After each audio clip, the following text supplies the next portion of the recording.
train your Gavin. Read those books in a blink, oh yeah. Grab yourself a hot drink cause you're watching How to Train Your Gavin. Yep, that's me. I really need a haircut. Seriously, grab yourself a hot drink because it's raining outside, and this is the second wrap-up I've done this week. Shit. I've read 17 books this month. I only really had a requirement of 12 because I wanted to do all of the prompts for the Owls, which is hosted by J at Book Roast, and that was the entire Magical Readathon for April. That was, I think, the only readathon I did in April. Yeah, it is. And I had the most magical time, as always. It was such a special month for me because it was my 1 year anniversary on BookTube. It was the Owls last year that brought me onto BookTube. So this is going to be my Owls wrap-up, and I definitely went a little bit overboard this month. I also kind of strayed off the beaten track with my TBR. So yeah, 17 books, so I read a total of 5,488 pages, which is not the highest I've done so far. In fact, I think that's behind February and March. I read 8 middle grades, 5 young adults, and 4 adult books. And I'm actually really impressed with that. Most months has been mainly middle grade, but I think that's quite a mix there for that because, you know, 8 middle grade is still the most, but it's lower than other months. But also the average of the month was my lowest so far this year. So I got a 7.39 average for my CAWPILE ratings, whereas January got 7.43, February got 8.01, and March got 8.33. So it was going up and then it just like crashed again. And I think that's because I read more adult books. But saying that though, the top 3 are not middle grade in this list. Like, who would have thunk it? 5 of my reads were audiobooks, so how many of them? Yeah. So 13 of them were physical. I can't count. So I mainly read physical books this month. So if you do not know what CAWPILE is, I forgot to explain it in the wrap-up for March that I posted really late. But it is a rating system devised by Jay from Book Roast to accurately rate the books that you're reading based on 7 different categories. So we have, let's see if I can remember these all by heart. So we have characters, atmosphere, writing, plot, intrigue, logic, and enjoyment. So I did well there. So I will be linking Jay's original CAWPILE system video down below so you can, you know, get more information about it. Because that's what I use every month and it's been really good because I've been able to rank them from worst to best. So I quite enjoy that kind of aspect of it. I love to see at the end of a month what came bottom and what came top. I think it's going to be pretty obvious what came bottom for this month if you've watched one of my recent rant review videos. I'm going to have to put this coffee down. It's absolutely delightful though. In at number 17 with a CAWPILE of 3.14 is Simon vs. the Homo Sapiens Agenda by Becky Albertalli. I didn't read this one for the Owls. It was a really spur of the moment read. It was, I think it was like 2 o'clock in the morning, 3 o'clock in the morning, and I couldn't sleep. So I was just like, okay, I need something fast and easy. And oh look, that's been on my TBR forever. I should read that. Because I also love the movie, love Simon. And I think I will love this book because this is a lot of people's favourite book. But no, this is definitely the worst book I've read since What If It's Us, which I'm not going to mention. I always mention it, I'm sorry. Anyway, I have a whole video dedicated to my thoughts on this book with receipts. If you want to check out my full thoughts on this, I will link the video up here. This was definitely one that I think I might have enjoyed more if I read it back when it first came out, but I think because I've read so much other different LGBTQ+ books that have been really well written and just have really hit here, this one just fell so flat for me. So this is about Simon, and he is at high school, and one day he accidentally leaves his computer logged on, and a boy from his class reads his email where he is talking to another anonymous boy online, revealing that he is gay. And this classmate ends up blackmailing Simon and tries to use him being in the closet as leverage to try and get a date with Simon's friend. The writing was really bad in this, I thought. I think this could have been really well written and I would have enjoyed it more because the entire premise of this book is the fact that we have this blackmailing situation, but to me this blackmailing situation was not written well, because the whole premise kind of fell apart on page 2 because there was nothing in that email to indicate it was Simon. I'm just gonna keep bringing that up because literally the blackmailer had nothing on Simon, let's be honest. The fact that the blackmailer ends up being a sort of likable kind of character but kind of not. Like, honestly, this has so many mixed messages from the author and from the narrator. Simon is just not a good narrator. Terribly written. Yeah, I've got a whole video talking about this one and it really does hurt my heart because I thought I would love it. I thought I would love Simon, but I ended up hating Simon because he's a really terrible character. One thing I will give this, there were a couple of really good moments in this, especially when Simon confronts Martin about the blackmailing situation halfway through the book. But also the other good thing about this is that it taught me how to spell sapiens, because for the longest time I was always spelling it with an A.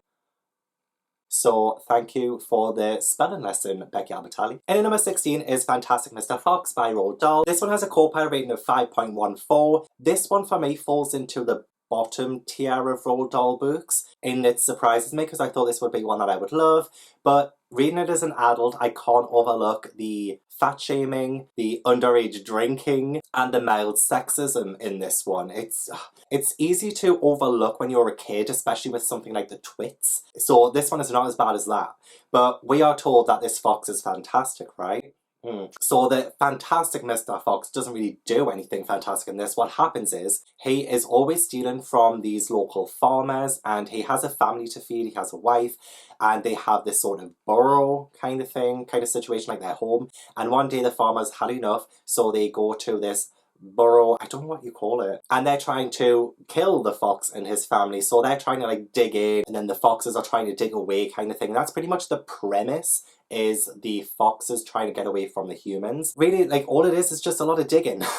Like, there's not really much thought behind it, and then of course the Mr. Fox ends up stealing more from the farmers, and there's just not really a lot of plot to this. There's not a lot of substance, but also it kind of teaches bad messages about how the woman's place is in the kitchen, and that's all they're kind of good for, and I just find that really problematic. There was a lot of fat shaming in this, and some of Roald Dahl's books do not have the best messages. Some of them do, but a lot of them don't. So even though I love Matilda, that one has a really bad revenge message. This one, yeah, pretty much the same, except Matilda I do love, but this one I just don't. But it's still got like in the middle tier of CAWPILE, so it's not all bad because it is whimsically written. You know, I think it's definitely good for the target audience, which is something I try to look towards when I'm reading books like this, but it's just really hard to overlook the problems of this one as well. And it's short enough though. I read this for portions. Yeah, I just think this one hasn't aged well at all. Don't forget, if you have a coffee, to drink it because we're all not getting cold. In number 15 is The Gilded Wolves by Roshani Chokshi, and that has a CAWPILE of 5.86.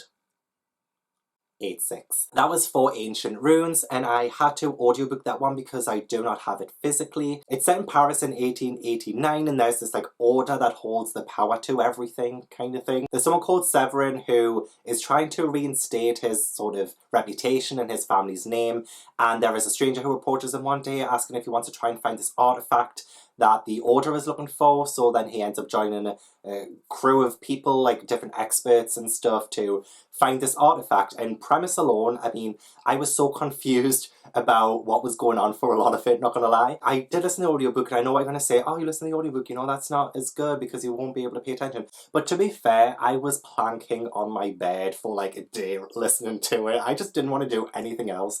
I listened to it for pretty much most of the day, just doing absolutely nothing. It was absolutely wonderful. But the reason why it was a bit confusing for me was that there were a lot of different POVs. I didn't really connect to a lot of the characters. Apart from Sophia and Enrique, I really enjoyed them too. They had a lot of character and personality, and I did appreciate that the characters had different personalities, so they didn't just blend into one.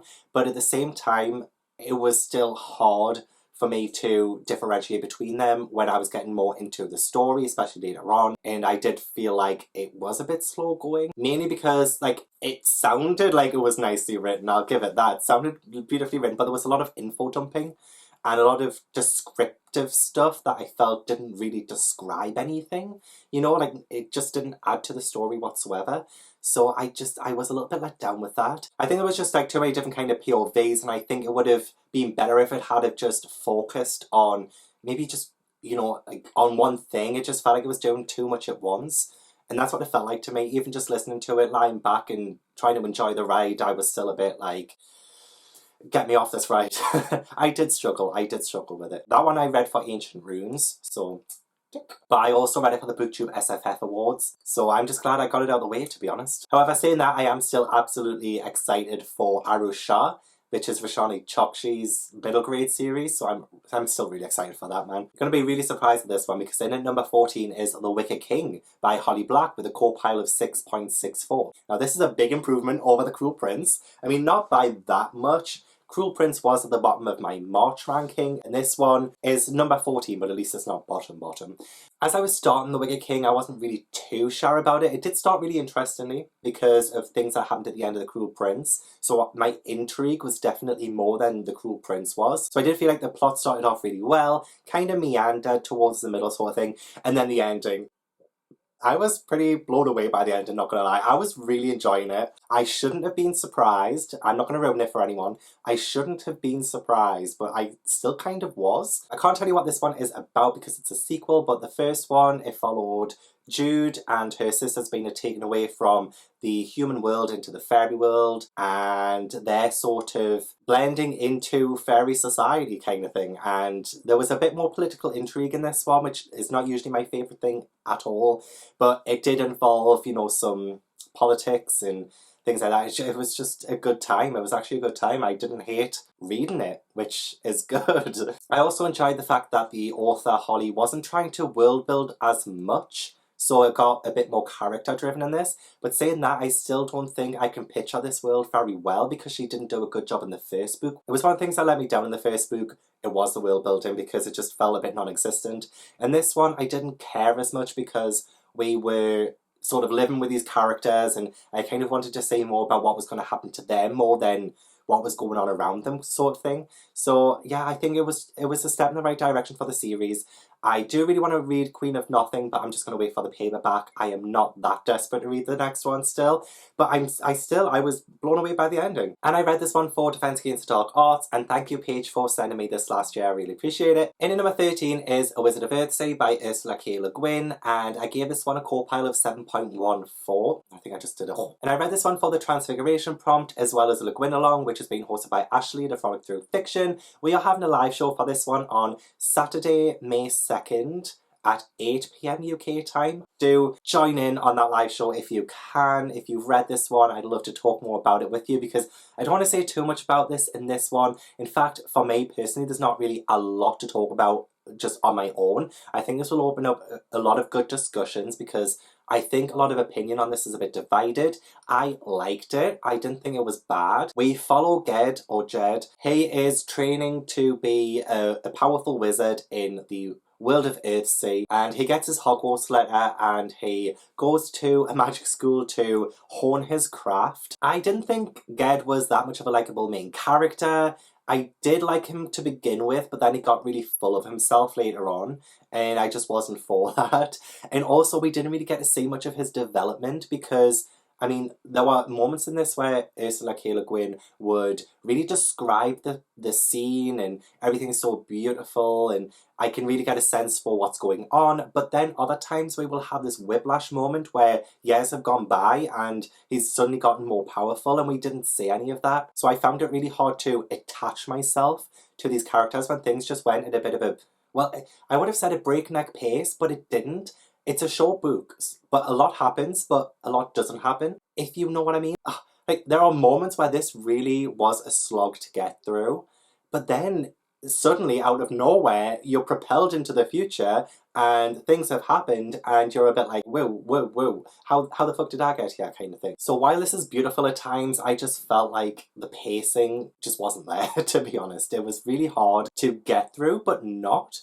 Like, this is so confusing. Like, I can't wait to talk about this with my fellow Le Guin along co-hosts to say what they thought about it, because I'm a little confused by my feelings on this one. In at number 12 is Mirror Mirror with a CAWPILE of 7.57. This was for my herbology prompt, and thank you again so much, Cody, for sending me this earlier this year. This is the first Disney Twisted Tale that I have read, and it was about time because I have all of them. So I was just collecting them, and I really wanted to read them, but I was really hesitant because I didn't want them to be ruined for me. Like, I wanted them, I just didn't want to read them and ruin the stories because they look so beautiful. I mean, the covers, the ideas behind them. Fortunately, this one did not disappoint. Even though it seems a little bit low, I think this was a good first Disney Twisted Tale to get into, especially since Snow White was the first ever Disney animated original classic. So yes, if you didn't already guess, this is a Snow White retelling. This one is what if the evil queen poisoned the prince? I mean, no spoilers or anything, but that isn't really what this book's about. I feel like that's a little bit of false advertising. So this one is very focused on the evil queen, who is called Queen Ingrid in this, and her relationship with her sister Katherine, and Katherine is Snow White's mother. And we have like a lot of backstory, which I really enjoyed actually. I thought it was really nicely done and nicely placed. But we also have the timeline of the actual animated classic movie with the Queen trying to kill Snow White. So we get jumps between the two different timelines. We also see how Queen Ingrid comes across the magic mirror, which is some of my favourite moments of this book, is the depth and the exploration of the magic mirror. It doesn't necessarily ruin the villain aspect of the evil queen. You know how Maleficent, the movie Maleficent, kind of makes her look less scary and less villainy. This one doesn't do that, so I appreciated that. She still retained her wickedness with also some added dimension so that you could kind of relate or kind of understand what she's doing. But at the same time, she's still a villain. It's really, really great to read about. Snow White is a lot more likeable in this, so I ended up watching the original animated movie as I was reading this one because it really put me in the mood for it. And I love that film. The transformation of the evil queen into the hag still scares me to this day. And we still get, you know, all of that kind of stuff in here, but Snow White herself is a lot more three-dimensional.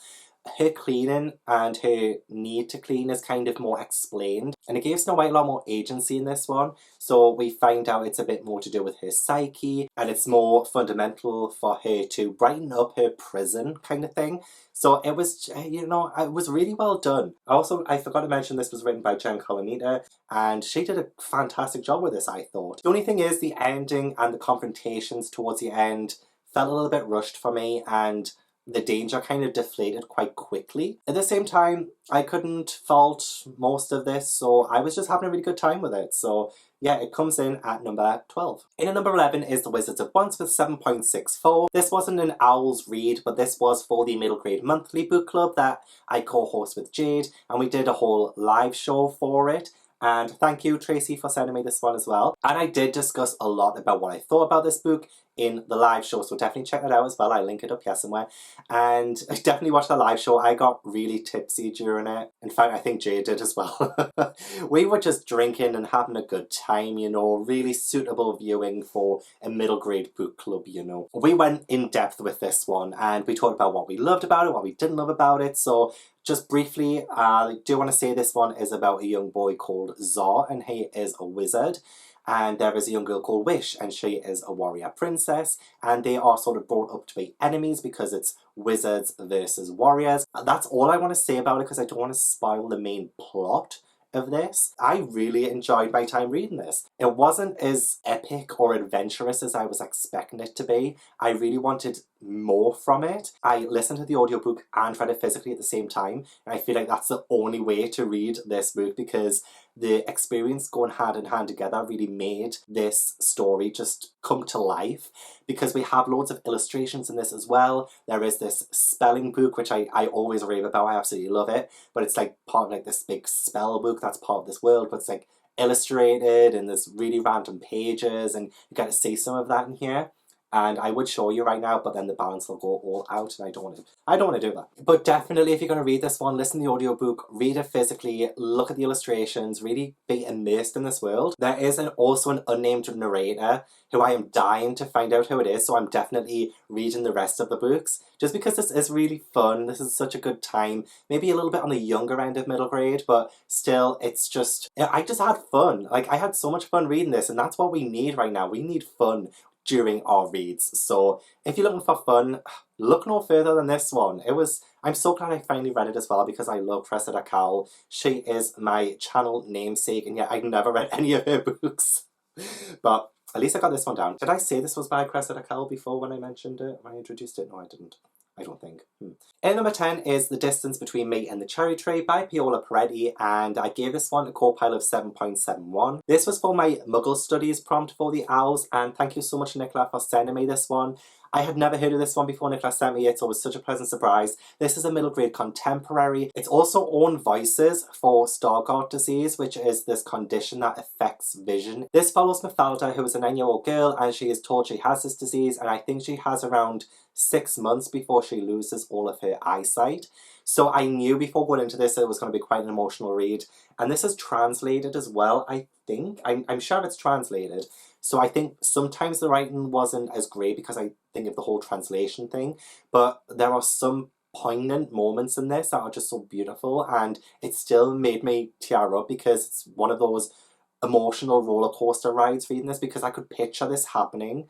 And it breaks my heart to think of this happening to a 9-year-old girl, or like to anybody really, especially since it's own voices as well. You know, it happens to the author, although I don't think she lost her entire vision. But seeing Mafalda's frustrations and understandings of what's happening to her is quite emotional, and that's the only word I can really think of for this book, is emotional. You know, she has to figure out what's important to her, and there's some, like, you think it would be mundane for everyone else, but like she loves to play football, but then she realises, will she ever be able to play football again? And it's like moments like that where it's just, it hits you here. It's one of those reads with like Wanda and The Boy at the Back of the Class that I think is one of those contemporary books that will definitely make you tear up, whether you usually read middle grade contemporary or not. So I would say give it a try, because it's so short as well. So, but really, really nicely written, and yeah, it's 10th on the list. In number 9 is Tilly and the Lost Fairy Tales, which is the second book in the Pages and Core series, written by Anna James. And this has a CAWPILE of 7.79. And this is for my divination prompt.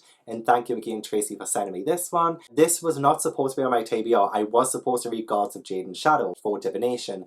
But I left Priory the Orange Tree until very late in the month, and Gods of Jade and Shadow was the last book I needed to read. I just thought I finished a huge book and I just want to read a good middle grade. What's wrong with that? So I ended up taking Gods of Jade and Shadow off my TBR because I really want to read it, and I read the first chapter, but I just wasn't feeling it. And I knew that I would enjoy it, but now was not the right time for it. So I ended up replacing it with this one, and I listened to the audiobook last night, and it was just a fun time. I just lay like a cabbage on my bed listening to this one. It was a really good time. So it follows the first book, which is about sort of Tilly and her ability to be able to book wander. There are other people who can do it as well, but she can go into books and experience the story, and book characters can also come out of the books.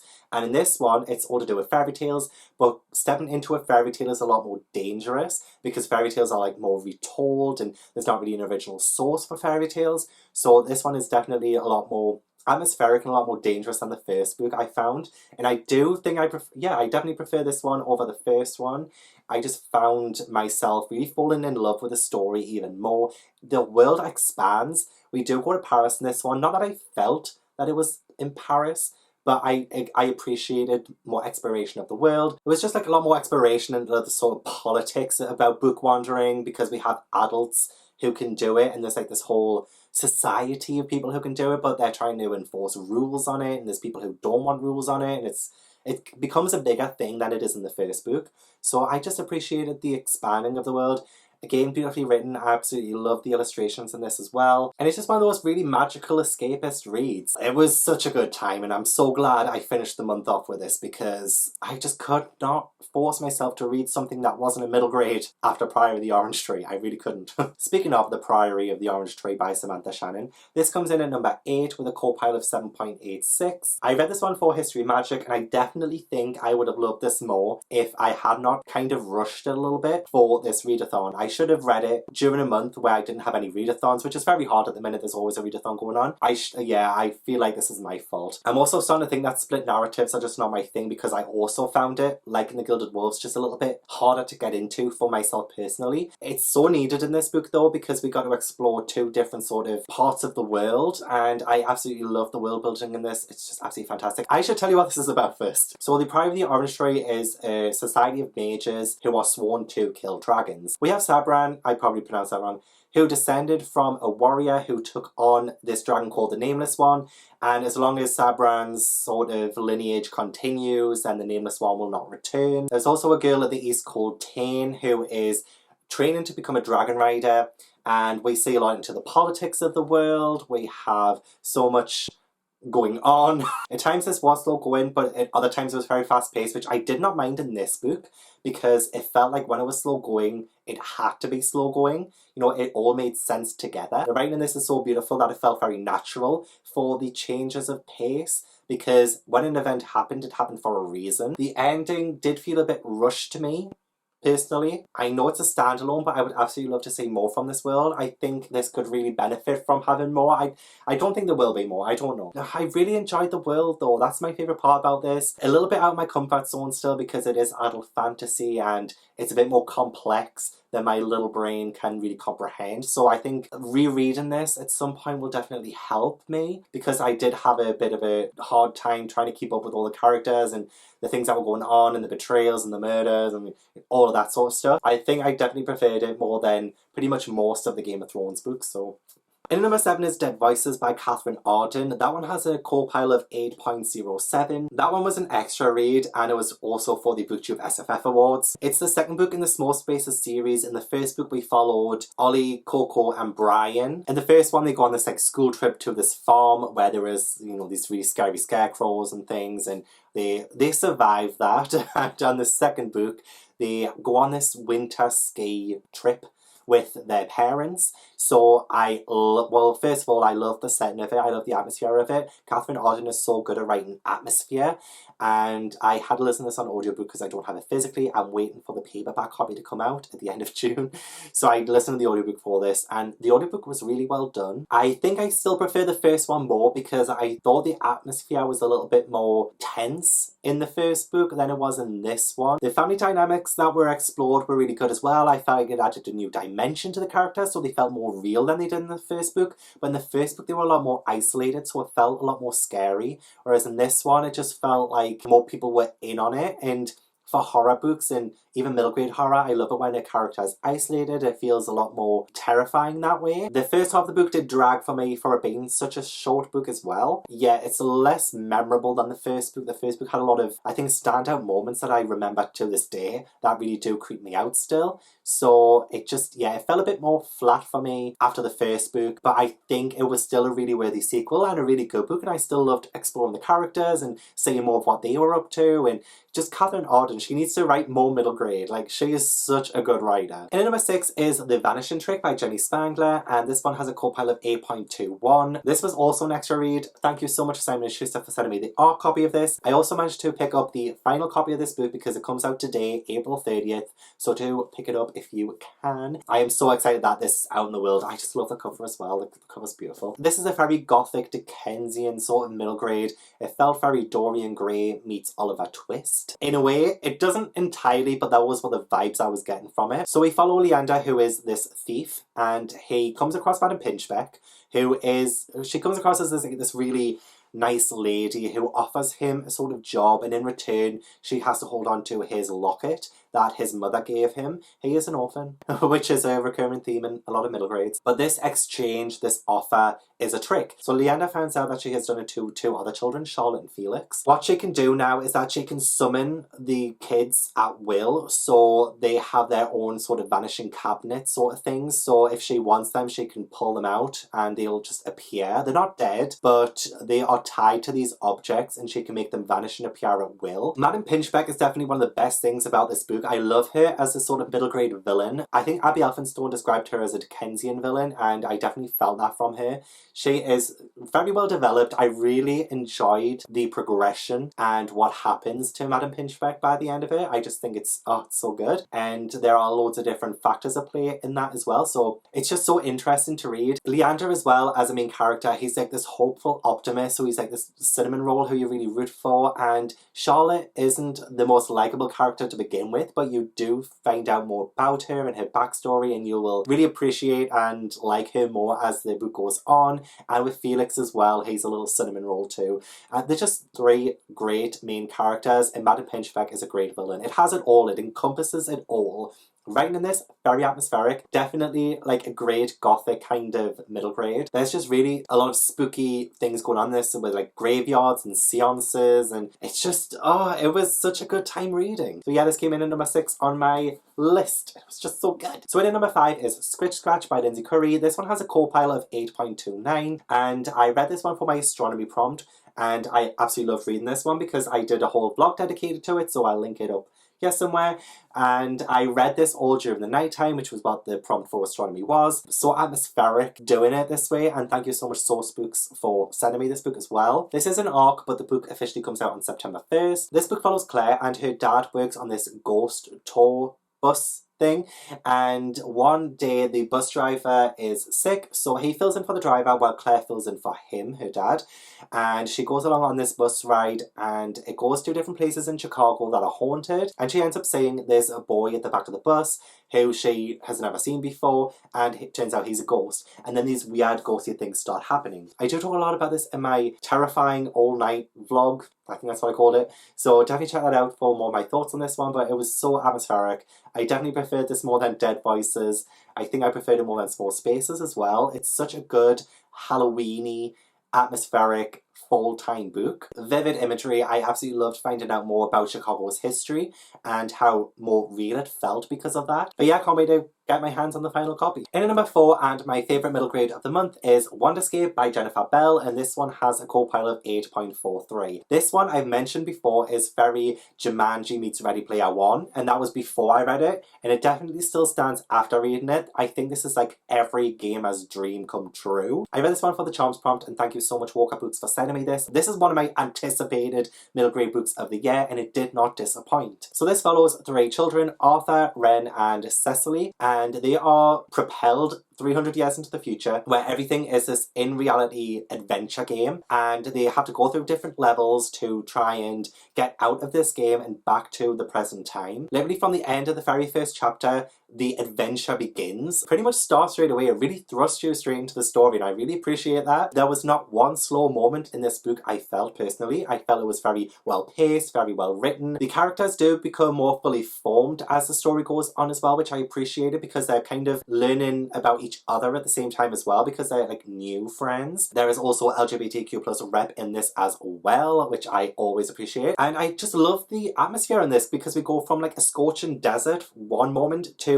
a gothic castle the next moment, and there's so many moments in this that I absolutely loved. So there's also, you know, iconic figures from moments in history in this, and what I absolutely love is that there was Mary Shelley who wrote Frankenstein. She is in the latter half of this book, and I just love that. I absolutely love that. There is just so many moments to love about this book. I can't stop reading about it enough. We just learn so much from this book as well. Like, the characters learn so many valuable life lessons from it as well, that they'll, if they come out of this alive, I'm not telling you if they do or not, there are valuable things to learn about this. It just encompasses it all. It just had that adventure, and oh, it's just so fun and fast paced, and I absolutely adored this with my whole heart. Favourite middle grade of April. But this comes out on June 4th, so please do pick this one up because... And number 3 is Off Season by Jack Ketchum. This one has a CAWPILE of 8.57. This one was a really hard one to rate because it's not one that you really enjoy, but this one is so fucked up, and it's exactly why I wanted to read this book, was because I heard about its reputation. This is the unexpurgated edition, so this has been banned at some point in some kind of country, I don't know. I don't know the full history of it. There is actually an introduction and an afterword in this, which I do kind of want to read, but I just wanted to read the story. So this story follows a female author who goes to this cabin in the middle of the woods for some reason to write her book, and she is joined by, you know, friends, but there is also a split narrative because we also have cannibals living in the wood, and these cannibals range from, you know, older people to children.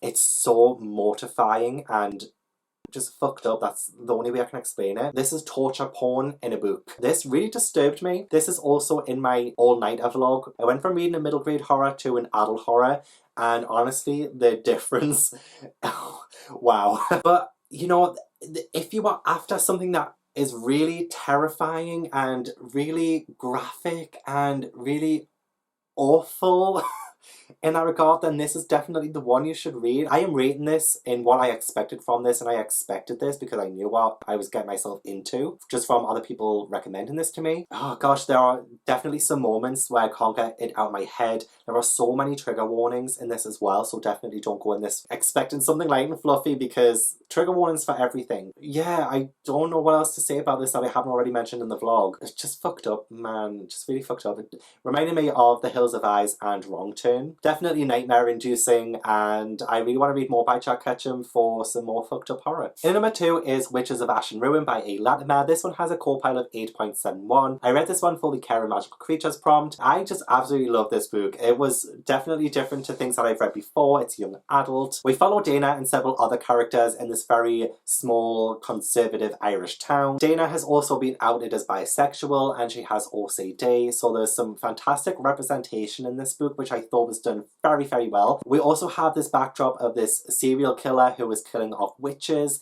and we have different covens, and there's just like this whole magical system, a magical world, which I just really fell in love with. This book might actually be my book of shadows because I love anything to do with witches. Like, witches are like my favourite mystical creatures and stuff. I just love witches. I have an entire Charmed shelf right here. This is not like Charmed in the slightest, but I love Charmed and I love this. So I just, anything to do with witches I'll say is like Charmed. So this is definitely like Charmed, but way more grown up and a lot more horror-y and atmospheric-y, which does make sense. The plot was just very fast moving. I never found a dull moment in this at all. I just found myself like flicking the pages, just I really wanted to get to the end. Like, it kept me going all the way to the end. The characters are so three-dimensional as well, which is another reason why it's not exactly like Charmed. This one has a lot more representation. They're very well written. They have personality traits that felt really authentic to them. It just didn't feel like they were thrown in there just to be sort of token bisexual. It felt organic. There were real issues in here that made me really relate, and it wouldn't have worked so well if it wasn't so beautifully written. I thought it was just fantastic. We have extremely strong prose, we have realistic characters, we have fantasy. It encompasses it all. Like, this is such a fantastic read. Like, I would love more people to read this one. Not enough people have been talking about it. Ashley loves this one as well, so, you know, both of us can't be wrong. I didn't think we could have it all, but this one made a believer out of me. So, surprisingly, my number 1 book of the month is a graphic novel, and that is Saga Volume 2 from the Compendium by Brian K. Vaughan and Fiona Staples. This one has a CAWPILE of 8.86, and I read this one for my arithmancy. And thank you again, Becca, for gifting me this compendium. I am really falling in love with the Saga world. Is it Saga? Saga? I don't know. But I love this. I love the characters so, so much. Oh my god. The amount of times I send people photos of the dicks and balls that just seem to come out of nowhere whenever I flick a page and I'm hit in the face with a penis. I love it. It's just as good as Volume 1, but I think I preferred Volume 1 more, which I must do because I gave Volume 1 a 9 in CAWPILE. This one is just below with 8.86. This is surprisingly emotional for it just being the second volume. I'm already so invested in the characters and their families that things happen in this one. I was a bit like, I didn't want that to happen. I wanted things to be okay, sort of thing. But there's just so much to explore in this world. Oh, I love the artwork. Graphic novels are really surprised me this year. I am really loving it. If I'm this emotionally invested in the characters, I know I will be emotionally destroyed by Volume 9, and I already know what the last cliffhanger is. I think I mentioned this before. I try to look for a page number on the last page and so what happens, so I don't even care because I'm still really enjoying the ride. I'm so excited. So I'm definitely going to try and read a volume every month, maybe more, because I'm just really invested. I love it. I love it. If you had told me when I started doing these CAWPILE rankings from worst to best that a graphic novel would make it to number 1 month above middle grade, I would have said, you're having a laugh. But who's having the last laugh now? Nobody, because the only winner here is everyone. But I absolutely loved it. I thought it was brilliant. Absolutely brilliant. I'm really looking forward to Volume 3 now. Okay, these are the books that I read, as well as Dead Voices and The Gilded Wolves. Yeah, those were the 17 books I read in April for my owls. I managed to complete all of the prompts for the owls. Whew, I didn't need to, but that took the life out of me, I tell you. I wanted to keep my options open for the newts, so I could literally do any career now, so I'm happy about that. I hope you enjoyed the wrap-up. This has definitely been uploaded a lot more punctually, so you're welcome. But thank you so much for watching. I really appreciate it. Please leave a little like if you enjoyed it, and subscribe if you haven't already. So let me know in the comments what you've read in April, if you passed your owls. My sympathies if you did not. So yeah, I hope you had a magical month, and I will see you in the next video. Bye!